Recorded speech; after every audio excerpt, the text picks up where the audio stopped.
N'hésitez pas à vous abonner et à activer la cloche de notification si cette vidéo vous plaît, bien sûr. Salut à tous et bienvenue dans cette nouvelle vidéo. Avant de commencer cette vidéo, j'aimerais vous dire qu'il y a un bonus jusqu'à la fin de cette vidéo qui va vous permettre de faire ça.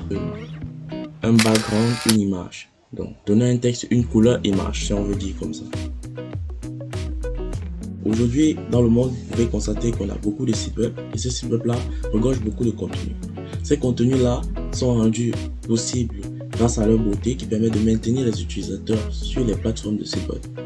Dans cette vidéo là, on va vous montrer comment faire à ce que vos textes soient très beaux et très intéressants pour vos prochains utilisateurs de vos sites web par exemple.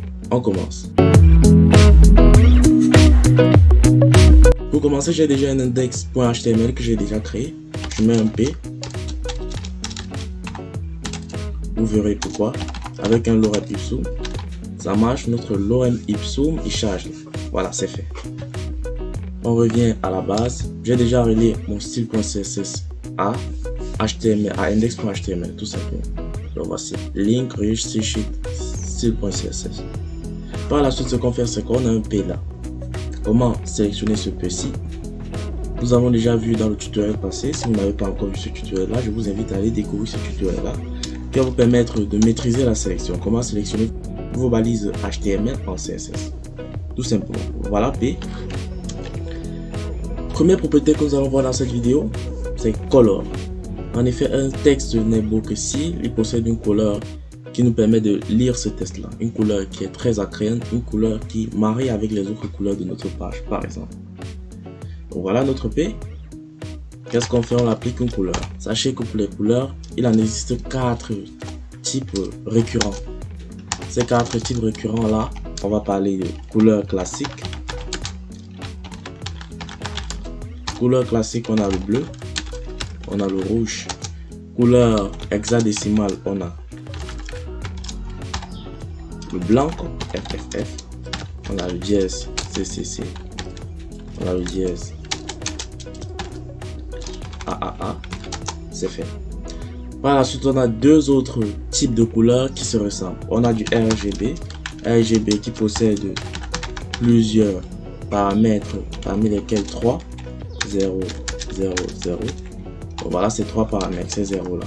Ils peuvent changer, varier de 0 à 255 si je ne me trompe pas.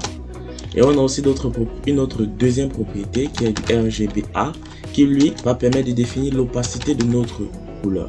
Donc ici on va mettre 0, ici on va mettre 0, ici on va mettre 0, ici on va mettre un chiffre contenu dans l'intervalle 0 à 1, donc inférieur à 1.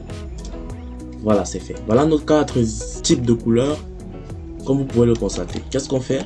On vient là. On met là, dièse FF par exemple, c'est du blanc.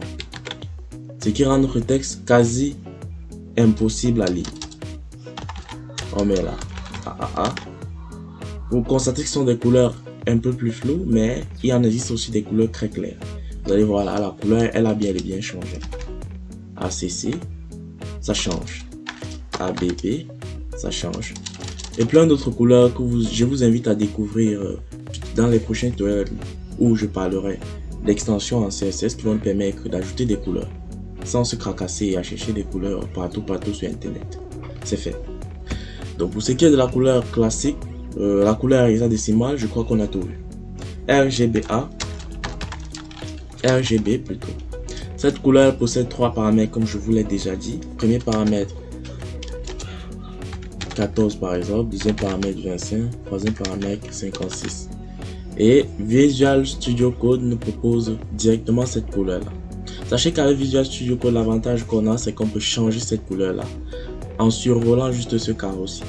On survole le carreau et on choisit une couleur qui nous tient à cœur. Donc voilà, vous constatez la couleur elle a changé et le nombre qui était ici ont bel et bien aussi changé.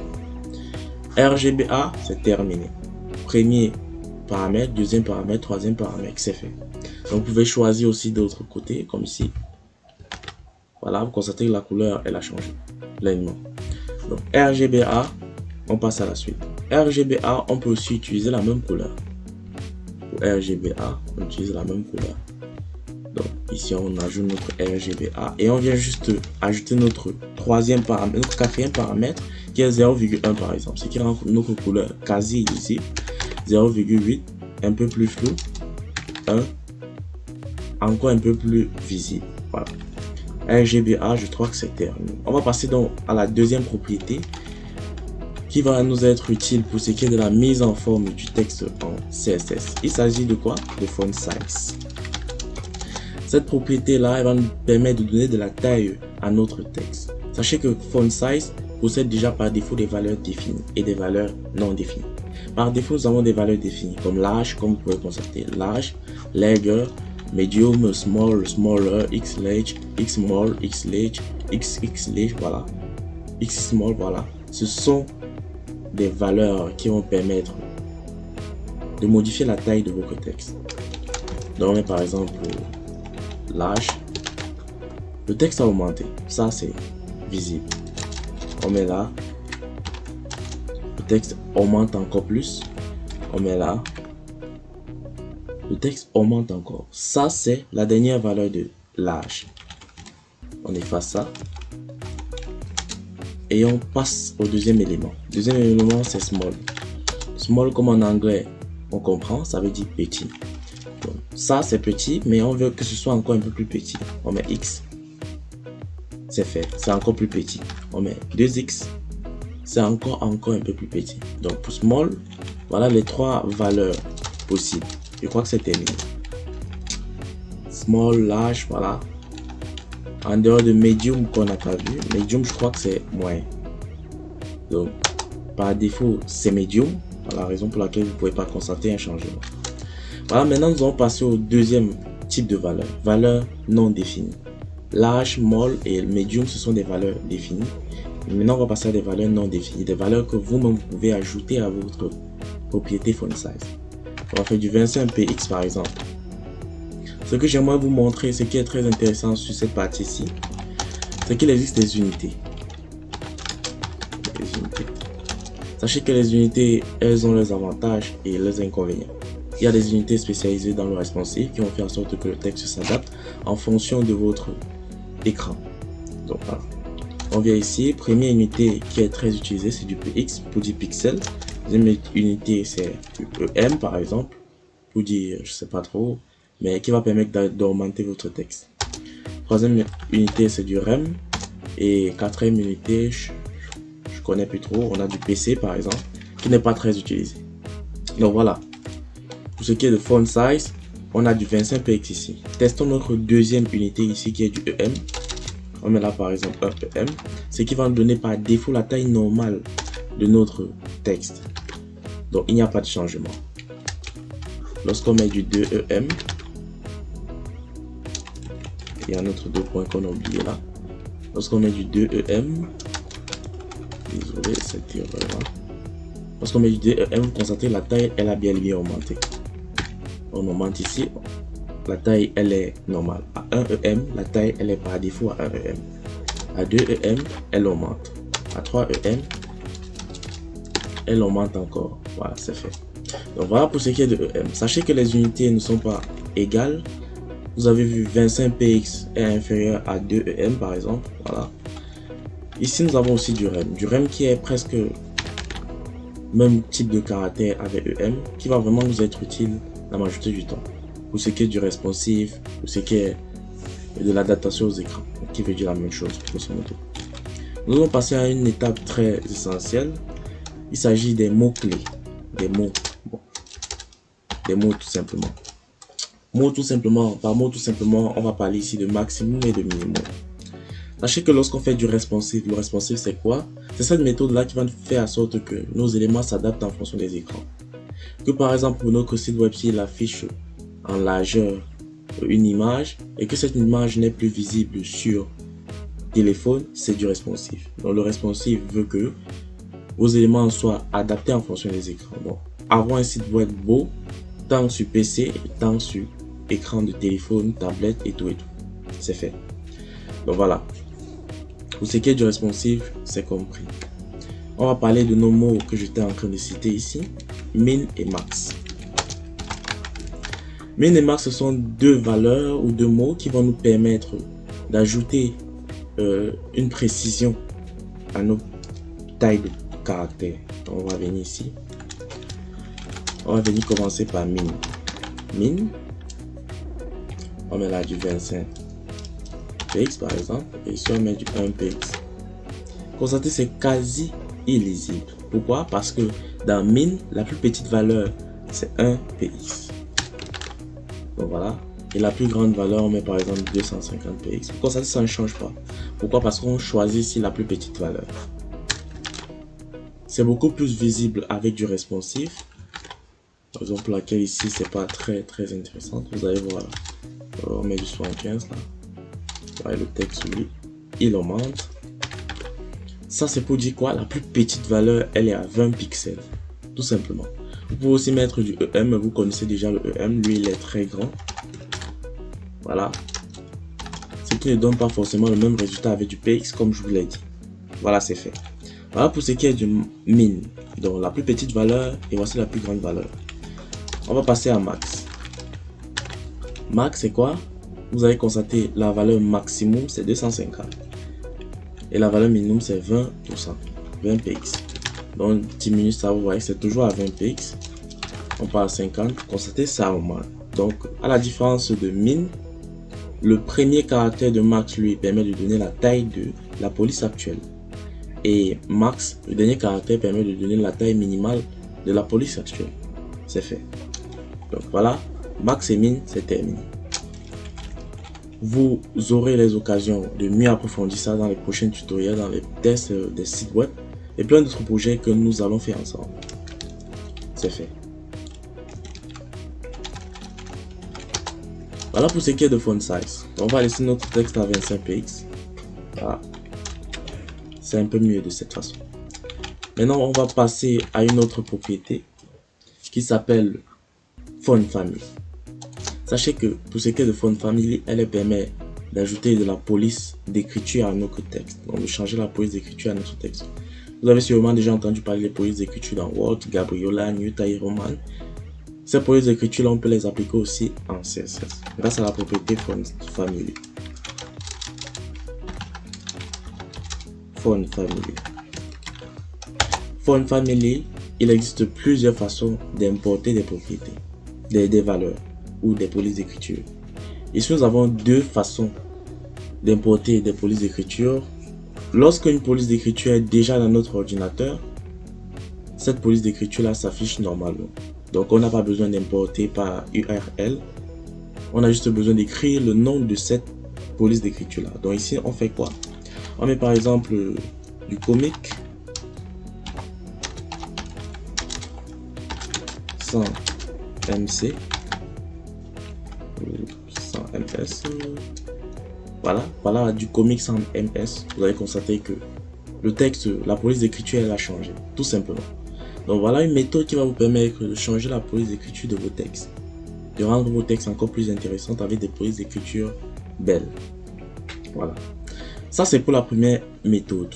Donc ça c'est lorsque la police d'écriture est située dans votre ordinateur. Imaginons vous vous baladez sur un site, vous voyez une police d'écriture qu'on peut télécharger, une police d'écriture que vous voyez que c'est très intéressant. Par exemple, vous voulez faire un jeu vidéo avec du JavaScript et je sais pas trop, du Python et plein d'autres choses, blablabla. Voilà. Et vous voulez appliquer cette police d'écriture à votre texte. Comment vous allez procéder? Je vous invite à suivre le prochain tutoriel qui va vous parler de font family. Importer une police d'écriture avec font family. Donc ici on va pas parler de ça. Pourquoi? Parce que je veux pas le tutoriel soit trop long. Le prochain tutoriel on parlera de ça. Donc je vous invite à vous abonner pour être au parfum des prochaines vidéos. Voilà. Font family. Sachez qu'on peut ajouter plusieurs autres polices d'écriture au cas où notre première police d'écriture comic sans MC, sans MS, soit disponible sur un navigateur par exemple. Ici on met du Verdana. Constatez qu'il n'y a pas de grande différence. Pourquoi? Parce que mon navigateur, lui, il tient en compte comic sans MS. Autant lorsque il va arriver sur un navigateur où il n'y aura pas de comic sans MS, il va plutôt passer à du Verdana. Donc ça, ce sont des polices remplaçantes, surtout les deuxième, troisième, quatrième polices. On peut ajouter plusieurs polices comme ça, juste au cas où notre police d'écriture ne soit pas prise en compte par un navigateur. C'est fait. Vous pouvez aussi ajouter un autre paramètre qui s'appelle sans serif. Ce paramètre va vous permettre d'enlever certains pieds que vous allez regarder sur des lettres par exemple. Ici, vous ne pouvez pas le constater. On va essayer de prendre une police qui va un peu nous mettre en exergue ça. Voilà par exemple du Verdana, non, c'est pas la bonne police. Mais ici du Bodoni MT.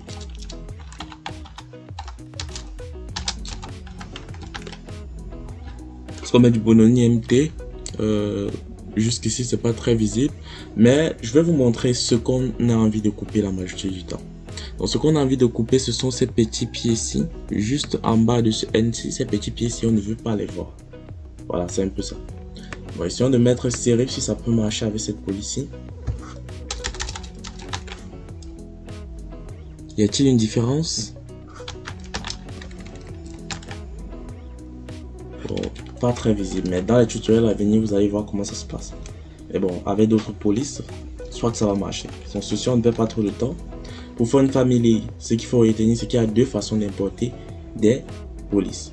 Premièrement, lorsque notre police est située déjà dans notre ordinateur, donc lorsqu'elle est enregistrée dans les polices de notre ordinateur, on met juste son nom et on peut préciser si c'est sans serif ou c'est avec serif. On peut ajouter plusieurs types de polices, plusieurs polices sur une même ligne. Pourquoi? Dans le cas où notre police ne soit pas prise en compte par un navigateur autre que le navigateur qu'on utilise ou par un téléphone, je ne sais pas trop, qui n'a pas notre police dans sa mémoire, tout simplement. Donc voilà pour ce qui est de la première position. Deuxième position, c'est lorsque votre police d'écriture que vous voulez n'est pas dans votre ordinateur. Vous partez sur le site web par exemple d'Afon, donc dafon.com. Vous téléchargez une police et vous voulez l'intégrer à votre site web. C'est simple, je vous ai dit, on va voir ça dans la prochaine vidéo. Je ne veux pas que le tutoriel soit trop long. Voilà, on va parler de ça dans la prochaine vidéo. Juste un tutoriel, rien que pour ça. Donc par la suite, on va passer à une autre propriété qui s'appelle FontWeight. Cette propriété-là, elle va nous être très utile. Pourquoi? Parce qu'elle va nous permettre de donner du gras à notre texte. Donc, mais par exemple 800. 800, vous voyez, le texte, lui, il a changé. C'est devenu en gras. C'est revenu en gras. Voilà. Cependant, ce gras-là, il a un pourcentage. Raison pour laquelle vous allez voir, il y a des valeurs définies. Surtout des nombres allant de 100 à 1000. Et nous avons aussi des valeurs définies comme bolder et bold. Voilà. Donc, ici, on met du 100 par exemple. Il n'y a pas de grande différence. Si on met 1000, il y a une très grande différence. Si on met 500, il y a une très grande différence. Il y a une différence, tout simplement. Donc, ces valeurs partent pour ce qui est des nombres de 100 à 1000. Et pour ce qui est des lettres ou des mots comme bold, nous avons bold et nous avons bolder. Tout simplement. Donc voilà pour ce qui est de FontWeight. FontWeight, je crois que c'est terminé. La majorité du temps, on utilise bold. La majorité du temps, c'est bold. Donc si vous voulez encore plus de gras, mettez 1000 par exemple. Ça va changer. Donc on laisse notre texte en bold. Prochaine propriété, c'est quoi? C'est FontStyle. Par le mot, vous pouvez déjà entendre. FontStyle, c'est quoi? C'est cette propriété-là qui va nous permettre d'appliquer un style à notre texte.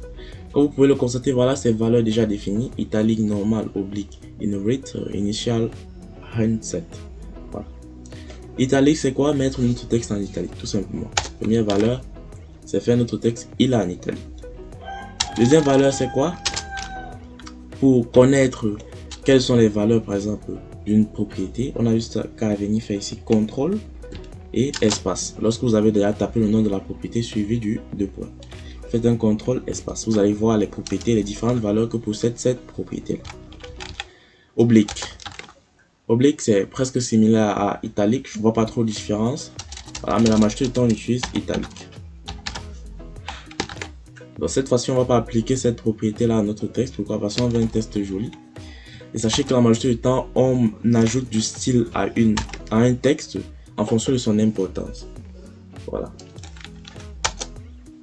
FontWeight, Font Family, Bodoni MT, FontWeight, on a traversé ça. On va passer donc à Text Align.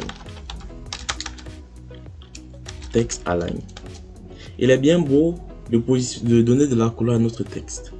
Il est bien beau de donner du gras à notre texte. Il est bien beau de changer la police d'écriture de notre texte. Mais le positionnement de notre texte est aussi important. En fonction de nos choix, de nos préférences, nous voulons par exemple qu'un texte soit situé à gauche, à droite, en bas, en haut, à l'intérieur, à l'extérieur. Voilà. C'est à ça que va nous servir text align. Text align possède plusieurs valeurs que vous pouvez par vous-même constater. Nous avons center, head, justify, left, right, start, enumerate, initial, and set. Donc vous venez ici, vous choisissez par exemple center. Center, vous constatez le texte lui fait l'effort de se positionner au centre. Donc center permet de positionner le texte au centre, tout simplement. Nous avons aussi notre valeur comme left, qui est la valeur par défaut de tout texte situé dans la page web, qui est situé à gauche. Nous avons aussi right, qui va nous permettre de situer notre texte à droite. Donc vous voyez, le texte lui fait l'effort de se situer à droite. Nous avons une quatrième valeur qui est très intéressante, qui s'appelle justify, qui va nous permettre de justifier le texte. Vous allez constater que par défaut, ici vous pouvez constater qu'il y a de l'espace ici, il y a de l'espace ici, il y a de l'espace ici. Ces espaces-là ne sont pas proportionnels. Avec du text align, justify, on va pouvoir changer ça. Donc vous allez voir que l'espace est la même, ce qui permet de rendre notre texte mieux organisé et mieux ordonné. C'est fait pour text align. Text align, vous allez utiliser la majorité du temps left, right, center et justify. Les autres propriétés comme start, end ne sont pas très utilisées. Donc ça, ce sont des propriétés courantes que je suis en train de vous donner. Des valeurs courantes que je suis en train de vous donner. On va passer à une autre propriété qui s'appelle text transform. Cette propriété là va nous permettre, si vous en sortez à l'anglais, vous pouvez déjà constater, on a capitalize, lowercase, uppercase. Cette propriété va nous permettre de dire à notre texte s'il veut être en majuscule, s'il veut être en minuscule, s'il veut être en capitalize. Voilà. Donc, majuscule, on va parler de uppercase, voilà, si on prononce en anglais. Quoi. Voilà, uppercase, constatez le texte, lui, il est en majuscule. Tout le texte en majuscule, ce qui n'est pas très joli lorsqu'on voit. Donc, uppercase va permettre de mettre notre texte en majuscule, c'est fait. On passe à lowercase. Lowercase, qui est la valeur par défaut, la majorité du temps. Mais ici, vous allez constater que si notre lorem ipsum, il est en majuscule là. Donc, si on enlève ça, constatez que c'est bel et bien en majuscule. Mais si on retire, on remet, voilà, la majuscule disparaît. Donc ça met tout le texte en majuscule.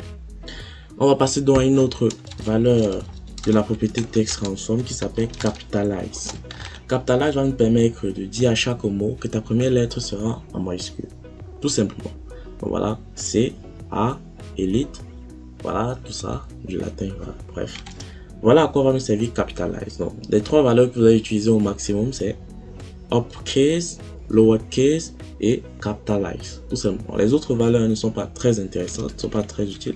Si vous mettez rien par défaut, vous pouvez appliquer ces modifications-là vous-même. Vous pouvez écrire un texte où chaque mot commence par la lettre majuscule. Donc, ça dépend de vous, mais voilà des propriétés qui vont vraiment vous être utiles au courant de votre apprentissage et de la pratique du CSS. Text transform, on a laissé à capitalize.